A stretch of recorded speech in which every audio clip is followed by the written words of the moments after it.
My name is Brent Bennett. I am the Policy Director for the Life Powered Project of the Texas Public Policy Foundation with the mission to raise America's energy IQ.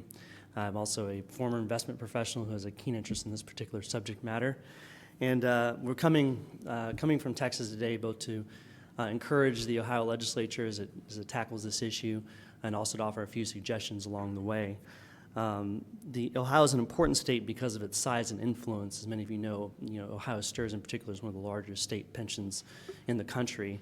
And what we've seen over the last, several years, this trend towards environmental and social activism to expand across more and more of the investment industry is that even in products that are not labeled as being ESG products, that there's these risk factors that are integrated.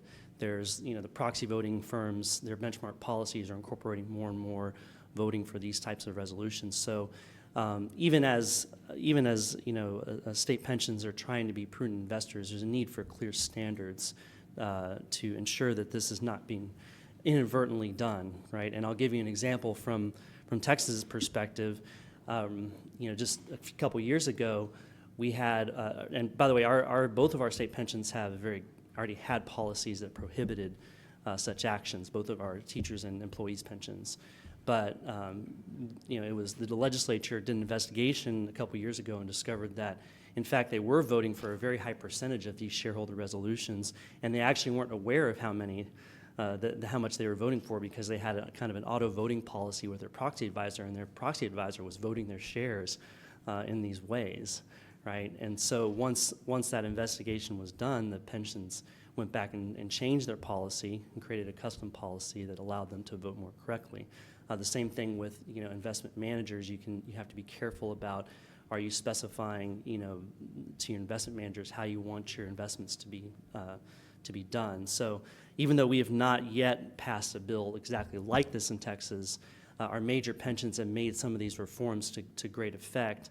And I would say that a way to improve this bill would be to ensure that there is reporting requirements on investments in particular proxy votes, so that it's simple to go back and review for are the votes being cast in a way that's consistent with the stated policies, right?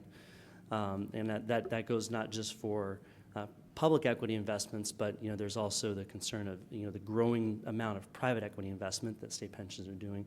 Are those being invested according to proper standards? So even having good language around the standards, there's also needs to be transparency and accountability with regard to those standards.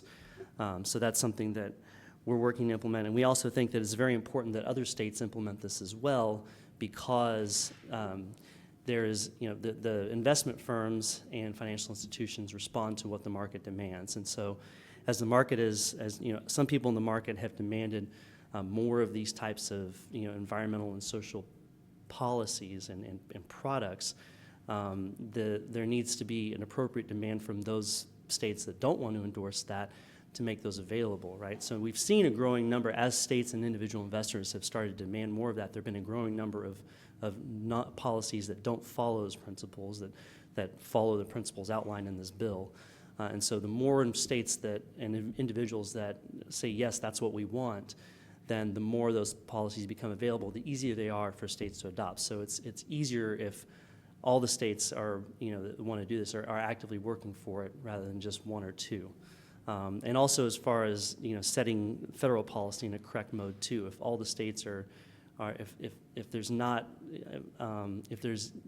only the states that want these kind of environmental and social policies are lobbying or pushing that way, and the federal government policy is pushing that way, again, that drives the industry in that direction. So we think it's important that states as actors within the marketplace enact proper policies and also enforce those policies in a consistent way. So we thank the legislature for working on this, and happy to help and answer any questions. Thank you. Thank you, sir. Representative Romer. Thank you so much for coming in.